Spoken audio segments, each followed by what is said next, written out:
My name is Ashley Scher. I'm the founder and CEO of Scher Love Fund. Today we have Peter Icabello from Westport, Connecticut Presence Wellness Spa. Hello. And we are going to take a deep dive into the anatomy of our peak pose. I will give Peter and our trusted colleague, Mr. Bones. He's very good at keeping secrets. So Ashley, thank you so much for always introducing me. This pose, seated forward, seated head to knee, or Sirsasana, Janu Sirsasana, sorry. This pose always is one of those poses that, meaning the name, the Sanskrit name, is one of the ones that always mixes me up for whatever reasons. Janurasana. So Janu Sirsasana. Janu Sirsasana. It's a lot of words, a lot of letters, a lot of syllables. Just know that there are many benefits to this pose, so we'll talk about anatomy and benefits and contraindications, all right? So from here, from easy pose, you can come right from a meditation. So easy pose, right? Or Sukhasana. Easy pose.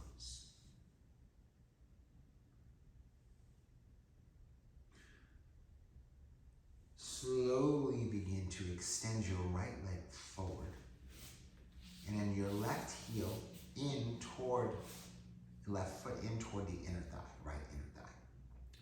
And then inhale, the arms reach out and overhead. Now, I like to point the belly button towards our big toe, right? Exhale, begin to fold, rest your hands on your feet or shins, and then keep your back straight. Lift the heart first. Inhale. And then exhale, begin to fold as you draw your forehead towards your knee. So anatomy, stretching our hamstrings. If we flex our foot, we begin to stretch our calf muscles. And if we tug with our arms, we begin to stretch the upper back of the neck. So you're stretching your erector muscles, stretching your hamstrings, engaging your core, stretching the arms. So what you're doing here is you're stretching the entire back of the leg that's extended. So your hamstrings, you're stretching your glute, you're stretching your SI joint, again, hamstrings, and if you flex the foot, you're stretching your calf muscles. And upper body, because you need to hold this pose. So for the upper body, you're stretching your rhomboid, rotator cuff, stretching your QL or quadratus lumborum. You're stretching your lat muscle on the right side, stretching your tricep, back of the shoulder or deltoid. And then the other benefit, which is an amazing and tremendous benefit of this pose, is you're stretching the back of the neck here. So the whole entire left side, back of the neck. So you're stretching basically from here, all the way through here, all the way through your leg, into your foot. So it's a lot of muscles that are being stretched there. Lots of benefits, lots of stuff that always need to be stretched and worked. The body is an amazing creature. We need to take care of it though. Because sitting is the new smoking. We don't necessarily stretch our bodies or engage our bodies in ways to move. So one contraindication that I would highly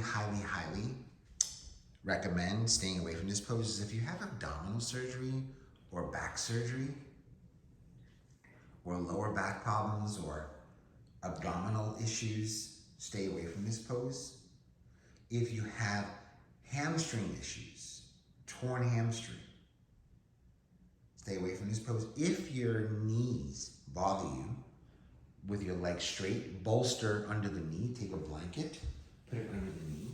Can you do that? You gotta do that first, Ashley.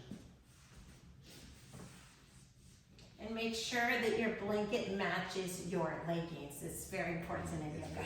It's always important. So you have That is a joke. You have to have, or you can make it easy, just buy pink leggings and a pink blanket, or buy black leggings and a black blanket. This just happens to be on cue today. Vanity is always in effect. And then very, very slowly, begin to slide your hands beneath your shoulders first. And then gently press yourself up to stack your vertebrae one at a time. And then come back to easy pose. So we'll slide our blanket away, our matching blanket, coming back to easy pose. And then, you know, I always, there are sometimes I want to like go into these poses on each side, start with ourselves in easy pose and go into these poses on each side, and then come back to easy pose to see, it's like to do a check-in, like, am I able to sit down a little bit easier? How does my lower back feel? So those are ways to experiment with these poses. So it's a nice transition from this side, then easy pose, take a few breaths, how do you feel? Then you can go into the other side and then back into easy pose. And that can be a wonderful warm up for a yoga class right then and there with those two poses. That's right. So, Namaste. namaste. Thank you. Thank you out there in YouTube land.